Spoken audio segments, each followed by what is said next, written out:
আসসালামু আলাইকুম, welcome to IELTS Bangla channel. আজকে আমরা যে বিষয়টি নিয়ে আলোচনা করব সেটি হচ্ছে রিডিংয়ের, ক্যামব্রিজের 14 বুকস থেকে রিডিংয়ের আমরা ফিল ইন দ্য গ্যাপস নিয়ে আজকে আলোচনা করব। সো আপনি যদি প্রথমে আমি যে রিডিং শুরু করার আগে, এটি সলভ করার আগে কীভাবে করতে হবে খুব সহজেই আমি বলে দিব এবং আপনারা ফলো করতে পারেন। আর হচ্ছে গিয়ে রিডিংয়ে আপনি ভালো করতে হলে প্রথমে আমি বলবো যে আপনার রিডিং স্কিলটা ইমপ্রুভ করার জন্য আপনাকে নিউজ পেপার পড়তে হবে, প্রচুর পরিমাণে নিউজ পেপার পড়তে হবে এবং হচ্ছে ম্যাগাজিনগুলো পড়তে হবে, যেগুলো হচ্ছে কি আমেরিকান আর ব্রিটিশ ম্যাগাজিন, এগুলো আপনি অনলাইনে পেয়ে যাবেন, কোনো অসুবিধা নেই। গুগল থেকে আপনি পড়তে পারেন প্রতিদিন ডেলি, এবং হচ্ছে আপনি নিউজ পেপার প্রতিদিন ইংলিশ নিউজ পেপার ডেলি আপনি মোবাইল থেকেই পড়তে পারেন। তো এই নিউজ পেপার এবং ম্যাগাজিনগুলো পড়লে কী হবে, আপনার ইংলিশ রিডিং স্কিল তো ডেভেলপড হবে, স্পিকিং ইংলিশ, ভোকাবুলারি এগুলো ডেভেলপড হবে। এবং রিডিংয়ের ক্ষেত্রে কী হয়, নিউজ পেপার এবং হচ্ছে ম্যাগাজিনে যে রিডিংগুলো দেওয়া হয়ে থাকে এগুলো থেকে আসলে আসে, বা ওই ধরনের ভোকাবুলারিগুলো ইউজ করা হয় যেগুলো নিউজ পেপার এবং হচ্ছে গিয়ে ম্যাগাজিনে ইউজ করা হয়। তো আপনি নিউজ পেপার প্রতিদিন আপনার একটা রুটিন করে নেবেন যে সকালে অথবা বিকালে বা রাতে আপনি আধা ঘন্টা বা 20 মিনিট আপনি নিউজ পেপার পড়তেই পারেন। পড়লে আপনার রিডিং স্কিলটা খুবই ইমপ্রুভ হবে, তাছাড়া আসলে রিডিং স্কিল ইমপ্রুভ করা সম্ভব না। আচ্ছা, আমরা আজকে ফিল ইন দ্য গ্যাপসের ক্ষেত্রে হচ্ছে ফিল ইন দ্য গ্যাপস যদি আসে, ফিল ইন দ্য গ্যাপস খুবই সহজ। রিডিংয়ের মধ্যে সবচেয়ে সহজ হচ্ছে বলা যায় fill in the gaps. So fill in the গ্যাপসে আপনাকে যতটা কোশ্চেনই দেয়, যেমন এখানে 8টা দিছে, সো 8টার মধ্যে 8টাই কিন্তু আপনাকে কারেক্ট করতে হবে, কারণ এখানে মার্কস তোলাটা খুব সহজ। কারণ হচ্ছে গিয়ে রিডিংয়ে যেমন হচ্ছে স্টেটমেন্ট ম্যাচিং আর মাল্টিপল চয়েস কোশ্চেনে মার্ক তোলা যতটা কঠিন, রিডিংয়ের ক্ষেত্রে আপনি কিন্তু এগুলো রিকভারি দিতে পারবেন যদি আপনি ওখানে কম পান। সো আপনাকে কিন্তু রিডিংয়ে 5টার মধ্যে 5টা, 8টার মধ্যে 8টা আপনাকে কভার করতেই হবে, খুব বেশি জোর দিবেন। আর এটা খুব সহজ এই জন্যই বলতেছি। আচ্ছা, প্রথমে রিডিং করার শুরুতেই আপনাকে একটা জিনিস মাথায় রাখতে হবে, কি one word or 2 word or 3 word. So আপনাকে 1 ওয়ার্ড অনলি, যেহেতু এখানে 1 ওয়ার্ড অনলি বলছে, সেহেতু আপনার আনসারগুলো অবশ্যই একটা ওয়ার্ডে হবে। একটা ওয়ার্ডের বেশি যদি লিখেন এটাকে আনসার হিসেবে বলা হবে না, যদিও আপনি ঠিকই লিখেছেন যে হয়তো লিখলেন যেমন ম্যাজিক্যাল কিংডম। আচ্ছা, আনসার হলো হচ্ছে গিয়ে আপনি লিখলেন ম্যাজিক্যাল কিংডম, কিন্তু আপনি যদি হয়তো আনসার হচ্ছে কিংডম, তার মানে এনে 2টা ওয়ার্ড লেখার কারণে আপনার এটা আসলে পেনাল্টি হবে, আপনার এটা গ্রহণযোগ্য হবে না। তো আপনাকে একটা ওয়ার্ডই লিখতে হবে। আচ্ছা, এখন আমরা চলে যাচ্ছে আপনার ফিল ইন দ্য গ্যাপসে। আচ্ছা, fill in the gaps solve করার ক্ষেত্রে যেটা হচ্ছে ইম্পর্ট্যান্ট, সেটি হচ্ছে প্রথমে আমি আপনার এটা দেখে নেবেন 1 ওয়ার্ড, দেন আমরা পড়বো চিলড্রেন্স প্লে। আচ্ছা, প্রথম কোয়েশ্চেনটা কি, building a magical kingdom may help develop. আসলে building a magical kingdom may help develop, আপনি এটা ট্রান্সলেশন করার থেকে হচ্ছে কি আপনি ফিল করতে হবে। কোনো একটা সেন্টেন্সকে আপনি আইএলসের ক্ষেত্রে ট্রান্সলেশন করার থেকেও, বাংলায় ট্রান্সলেশন করার থেকেও আপনি যদি আপনাকে এটা ফিল করতে হবে, ইংলিশে ফিল করতে হবে আসলে যে কী বোঝাতে চাচ্ছি ইংলিশে। Building a magical kingdom may help develop, কী আসলে magical kingdom, building a magical কিংডমের মাধ্যমে কী আসলে ডেভেলপ হবে, হেল্প কী ডেভেলপ হবে। সো আপনার এটা ফিল করতে হবে, ট্রান্সলেশন করবেন না, ফিল করবেন। আচ্ছা, এখানে আমাদের প্রথমে কিওয়ার্ড নিতে হবে। কিওয়ার্ড কি, ম্যাজিক্যাল কিংডম, হেল্প আর ডেভেলপ। ম্যাজিক্যাল কিংডম, হেল্প আর ডেভেলপ। সো আমরা প্যাসেজে চলে যাই। প্যাসেজে যেহেতু আমাদের কোশ্চেন হচ্ছে magical kingdom help develop, building a magical kingdom may help develop কর। ওকে, আচ্ছা, এখন প্যাসেজে কী বলছে, brick by brick 6 years old Alice is building a magical kingdom. আচ্ছা, ম্যাজিক্যাল কিংডম পেয়েছি এখানে, তার মানে হচ্ছে কি এই প্যারার মধ্যেই আমাদের আনসারটা আছে, এই প্যারার মধ্যেই আমাদের আনসারটা আছে। তাহলে imaging fairy tale charters and the free be tracking weekend watch in the creating the world although she isn't aware of it, this fantasy is helping her take her first steps towards her capacity for creativity. আচ্ছা, আমি আনসারটা পেয়ে গেছি, capacity for creativity, এখানেই আনসারটা আছে। কারণ হচ্ছে কি আইএলসের ক্ষেত্রে আপনার ভোকাবুলারি হচ্ছে সব কিছু মানে সিমিলার, যে সিনোনিয়ামসটা হচ্ছে সবচেয়ে বেশি ইম্পর্টেন্ট। এখানে কি বলেছে যে বিল্ডিংয়ে ম্যাজিক্যাল মে হেল্প ডেভেলপ করাটা মানে কি, আপনার কোন জিনিসটা ডেভেলপ করবে সেটা হচ্ছে গিয়ে although she isn't aware of it, this fantasy is helping her take her first steps toward her capacity মানে হচ্ছে গিয়ে তার কি ক্ষমতা, কি দক্ষতা, কি ডেভেলপ করে ফর ক্রিয়েটিভিটির জন্য, ক্রিয়েটিভিটি তার ডেভেলপ করে। সো আনসার হবে, আমরা লিখব আনসার হবে হচ্ছে ক্রিয়েটিভিটি,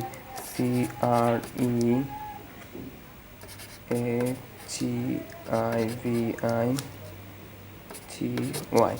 সো আনসারটা হচ্ছে ক্রিয়েটিভিটি। আচ্ছা, এখন দ্বিতীয় কোশ্চেনে চলে যায় যে board games involve dash and ট্রন checking. এর মানে হচ্ছে গিয়ে এখানে দুইটা ওয়ার্ড ইউজ করছে যে বোথ গেমস ইনভলভ, কি involve, gaps and turn checking, এবং যে কোনো কিছু একটা ইনভলভ। তাহলে আমাদের কিওয়ার্ড হচ্ছে কি বোর্ড গেম, ট্রান চেকিং। আচ্ছা, আমরা প্যাসেজে চলে যাই। এখন আমরা কি, যেহেতু আমাদের ফলোয়িং প্যাসেজ, অবশ্যই আমরা সবসময় ফলোয়িং প্যাসেজের দিকে যাব, আমাদের আনসারটা এর পরবর্তী প্যাসেজেই পাবো, মানে পরবর্তী প্যাসেজ মানে পরবর্তী প্যাসেজগুলোতে পাবো। So minister letter Alice abroad kingdom the playing of the younger brother when she passes to the around the her emotions through the letter on the shuttle down with a board game, with a board game পেয়ে গেছি। তার মানে হচ্ছে এই লাইনে বা হচ্ছে গিয়ে এই প্যারার মধ্যে আমরা আনসারটা পাবো। আমরা প্রথম থেকে পড়া শুরু করি। Later on when they tried of this and shuttle down with a board game she is learning about the need to follow rules and take টার্নসও পেয়ে গেছি। তার মানে হচ্ছে আমরা প্যাসেজে কোশ্চেনে চলে যাই। Both games involve dash and take turns. তো both games involve dash and take turns. তাহলে হচ্ছে কি ইনভলভ আছে বোথ গেমসের মধ্যে? তাহলে both games she learning about the need to follow rules and take turns with a partner. তো এখানে হচ্ছে গিয়ে ফলো রুলস হচ্ছে আনসারটা। তাহলে ফলো রুলস, কিন্তু এখানে হচ্ছে গিয়ে আমরা দেখতে পাচ্ছি ওয়ান ওয়ার্ড অনলি, যেহেতু অনলি ওয়ান ওয়ার্ড, সেহেতু এখানে মেইন ওয়ার্ডটা হচ্ছে রুল, ফলো রুলসটাকে ফলো করতে বলতে। তাহলে মেইন ওয়ার্ড হচ্ছে রুলস, RULES, রুলস। আমরা অবশ্যই আনসারগুলো ক্যাপিটালে লিখবো। ওকে, রিসেন্ট চেঞ্জেস। আচ্ছা, পরবর্তী কোয়েশ্চেনটা হচ্ছে recent changes affecting children's play.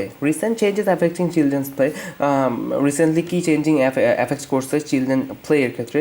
Population of dash have grown. আচ্ছা, পপুলেশন অফ ড্যাশ হ্যাভ গ্রোনের কারণে, মানে পপুলেশন অফ কি গ্রোনের কারণে আসলে চিলড্রেন্সের এফেক্ট করছে খেলাধুলার ক্ষেত্রে। আচ্ছা, আমরা ফলোয়িং প্যারায় চলে যাই। সেটা হচ্ছে কি playing in the reach of the country in the specific says the doctor faculty of the university of UK is the এখানে research regrow the importance of play is not now, so the importance of millions of players over turns to the developing of the changing of the তো এখানে কিন্তু population of, আচ্ছা, recent changes affecting, changes নিয়ে কোনো কিছুই বলা নাই এই দুই প্যারাতে। তাহলে আমরা তৃতীয় প্যারা, এর পরের প্যারাতে হচ্ছে but we live in a changing Times মানে হচ্ছে কি মানে হচ্ছে এখান থেকে রিসেন্ট চেঞ্জ, যে চেঞ্জিং টাইম, এখানে আমি আনসারটা পেয়ে যাই। Population of dash have grown. So but we live in changing times and wide breadth in mindful of a worldwide decline in play, pointing out that over the half of the people in the world now live in cities. আচ্ছা, আনসারটা পেয়ে গেলাম। সেটা হচ্ছে population of dash have grown. Population of dash have গ্রোনের জন্য আসলে কি চেঞ্জিং টাইমসের মধ্যে কোন জিনিসটা আসলে হয়েছে? তাহলে হচ্ছে and whiteboard is mindful of a world wide decline is playing pointing out of the half of the people in the world now live in cities. সিটিতে কী হয়েছে? আনসারটা হবে সিটিজ,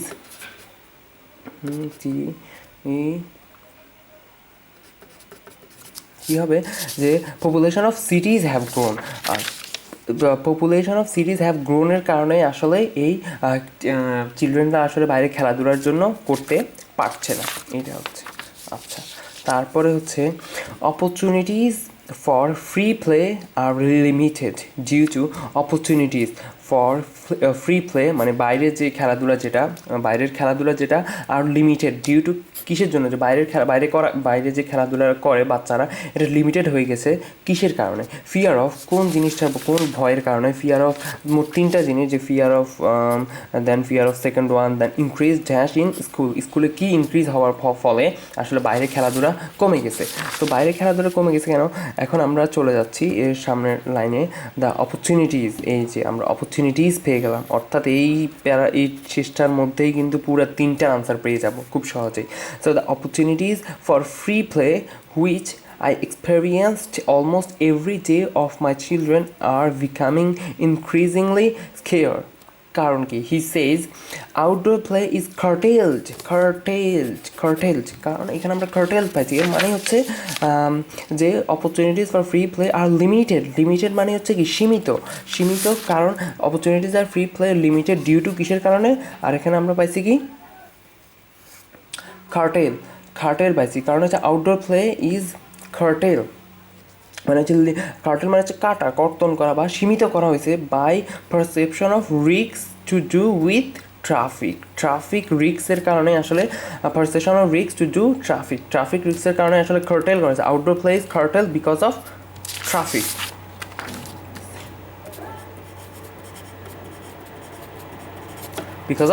Then next one হচ্ছে as well as parents increased wish to protect their children from being the victims of crime because as well as parents increased wish to protect their children, তাদের চিলড্রেনকে protect করতে চায় যে বিভিন্ন যে ক্রাইমগুলো বাইরে যাওয়ার ফলে বিভিন্ন ধরনের ক্রাইমের সম্মুখীন হয় বাচ্চারা, এই জন্য তারা কী করে, প্রোটেক্ট করার জন্য বাইরে বাচ্চাদেরকে খেলতে দেয় না। সো দ্য ক্রাইম আসলে ইনক্রিজ হওয়ার ফলে প্যারেন্টসরা তাদের বাচ্চাদেরকে খেলতে দেয় না। The next one, increased dash স্কুলে কোন জিনিসটা ইনক্রিজ হওয়ার ফলে আসলে বাচ্চারা বাইরে খেলাধুলা করতে পারছে না। And by the emphasis on earlier is better which is leading to greater competition in academic learning and school, অর্থাৎ স্কুলে কম্পিটিশন বেড়ে যাওয়ার ফলে বাচ্চারা আসলে পড়াশোনা নিয়ে ব্যস্ত থাকে, যার জন্য কি হয়, তারা আসলে বাইরে খেলাধুলার সময় পায় না বা খেলাধুলা করতে পারে না। সো কম্পিটিশন হচ্ছে এটা আনসার। অবশ্যই ক্যাপিটালে লিখবেন সবসময়, আনসার শিটে উঠানোর সময়ও ক্যাপিটালে উঠাবেন।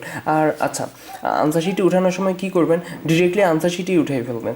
আবার হচ্ছে কি এখানে উঠাতে যাবেন না, যে আইএলটিএসের যে এক্সাম যখন হবে তখন কিন্তু আপনাকে রিডিংয়ের জন্য এক্সট্রা টাইম দিবে না। যেহেতু এক্সট্রা টাইম দিবে না সেহেতু আপনাকে সাথে আপনি এগুলো কিন্তু আনসার শিটেই উঠাই ফেলবেন। আবার হচ্ছে কি এখানে উঠাবেন, তারপরে আবার হচ্ছে কি আনসার শিটে উঠে ডাবল টাইম লস হবে। তো ওখানে টাইম ওয়েস্ট করার 1 মিনিট ওয়েস্ট করার কোনো সুযোগ নেই। আচ্ছা, going back to the question, it is difficult. আচ্ছা, international policies on children's play. আচ্ছা, ওই প্যারাতে যেতে হবে যেখানে ইন্টারন্যাশনাল পলিসিজ নিয়ে কথা বলা হয়েছে on children's play. It is difficult to find dash to support new policies. New পলিসিকে সাপোর্ট করার জন্য কোন জিনিসটা আসলে প্রবলেম দিছে, সেটা হচ্ছে international policies on children's play. International policy কী কী? আচ্ছা, ইন্টারন্যাশনাল বডিজ, যেটা হচ্ছে যারা আসলে ইন্টারন্যাশনাল পলিসি তৈরি করে, যারা তৈরি করে তাদের মূল দুটি হচ্ছে United nation and the European union have began to develop policies concerned with children's right to play and to consider implication for leisure facilities and educational program. But এখানে আসলে বলতেছে না যে আসলে it is difficult to find that new পলিসিসের জন্য কোন জিনিসটা আসলে ডিফিকাল্ট, নিউ পলিসিস এটাকে আসলে সাপোর্ট করার জন্য। But what they often lack of the evidence to base policies on, lack of evidence to base on পলিসিসকে সাপোর্ট করার জন্য আসলে ল্যাক অফ এভিডেন্স কিন্তু খুব এভিডেন্স নেই, ল্যাক অফ এভিডেন্স। তাহলে এখানে যেহেতু ল্যাক অফ এভিডেন্স, যেহেতু ল্যাক ইজ দ্য এভিডেন্স, তাহলে কী হয়েছে যে ডিফিকাল্ট হচ্ছে কি ল্যাক মানেই হচ্ছে কি ডিফিকাল্ট, যেটা কম সেটাই তো ডিফিকাল্ট টু ফাইন্ড যে এভিডেন্সের কারণে আসলে difficult to find evidence.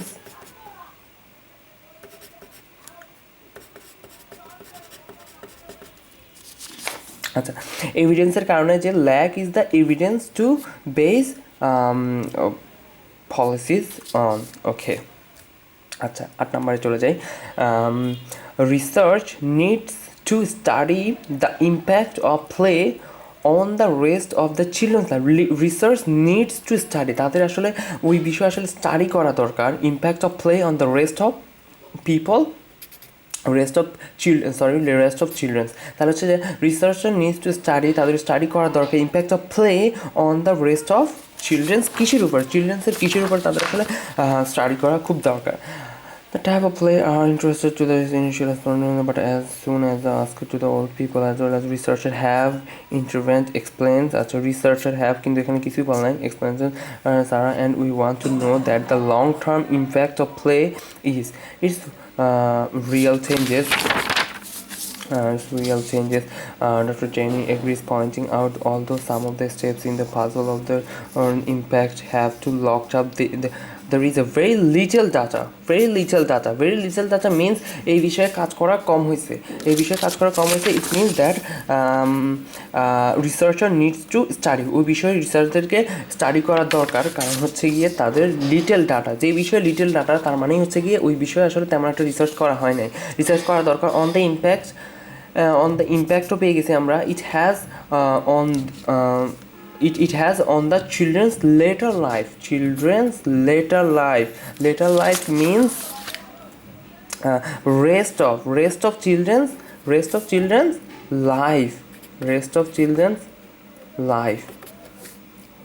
of children's life কারণ কি হচ্ছে রিসার্চারদের এই বিষয়ে লিটল ডেটা আছে and on the impact it has on children's letter life means তাদের রেস্ট মানে কি লেটার পরবর্তী of the children's life so এটা হচ্ছে কি আজকে যে রিডিংয়ের খুব সহজ যে ফিল ইন দ্য গ্যাপস এটা খুব সহজ ছিল ফিল ইন দ্য গ্যাপস আপনারা রিডিংয়ের ক্ষেত্রে যদি ভালো একটা মার্কস তুলতে চান তাহলে অবশ্যই আপনাকে নিউজ পেপার পড়তে হবে বুকস পড়তে হবে পড়ে খুব বেশি রিডিংয়ের প্রতি একটা অ্যাট্রাকশন বা ফিলিং তৈরি করতে হবে যে আপনি এটা পড়ার সাথে সাথে বুঝতে পারছেন এই প্যারাতে কী বলছে brick by brick 6 years old magical imagine আপনি বুঝতে পারছেন সো এবং হচ্ছে কি আপনার যে চোখের যে ইয়াটা যে আমি কোন কিওয়ার্ডটা চাচ্ছি পড়তেও যাবে পড়া তো কন্টিনিউ করবেনই সাথে সাথে হচ্ছে আপনার যে কিওয়ার্ড সেটাও মাথার মধ্যে রাখবেন কিওয়ার্ডটা কি আমার পড়ার মাঝখানে আসতেছে কিনা বা সিনোনিয়ামস কিওয়ার্ড তো ডিরেক্টলি এখানে দিবে না এটার একটা সিনোনিয়ামস দিবে যেমন লো ডেটা মিনস হচ্ছে রিসার্চারদের ওই বিষয়ে আসলে রিসার্চ করা দরকার দেন আরও অনেকগুলাই আমরা আসলে সিনোনিয়ামস দেখেছি সো আপনার সিনোনিয়াম জানার জন্য করতে হবে কি বেশি বেশি পড়তে হবে রিডিংয়ের স্কিলটা বাড়াতে হবে যাতে করে আপনি সহজে খুব দ্রুত আসলে সার্চ করতে পারেন এবং হচ্ছে কি আপনার স্টেপ বাই স্টেপ আপনি একটার পর একটাই ফলোয়িং প্যারার মধ্যে পেয়ে যাবেন প্যারাগুলোকে ভালোভাবে পড়তেন যেই প্যারার মধ্যে আপনি একটা দুইটা আপনি কিওয়ার্ড পেয়ে যাবেন বা বুঝতে পারছেন যে এই প্যারার মধ্যে আসলে আনসারটা আছে ওই প্যারাটাকে খুব ভালোভাবে ফোকাস করুন এবং হচ্ছে কি ঠিক জায়গায় ফোকাস করুন আর ইম্পর্টেন্ট হচ্ছে ওয়ান ওয়ার্ডটাকে কিন্তু সবসময় মনে রাখবেন ওয়ান ওয়ার্ড আর টু ওয়ার্ড কোন জিনিসটা আসলে ওরা ফোকাস করছে একটা ওয়ার্ড নাকি তিনটা ওয়ার্ড সো আপনার আনসারটা ঠিক হলো কিন্তু দুইটা ওয়ার্ড লিখে ফেলবেন তাহলে কিন্তু হবে না তো আচ্ছা আপনারা প্র্যাকটিস করবেন এটা আমি আশা করি অন্য আরেকটা রিডিং প্র্যাকটিস করবেন পার্ট 1 যেটা আসছে অন্য আরেকটা রিডিং এখন প্র্যাকটিস করতে পারেন আপনারা থ্যাংক ইউ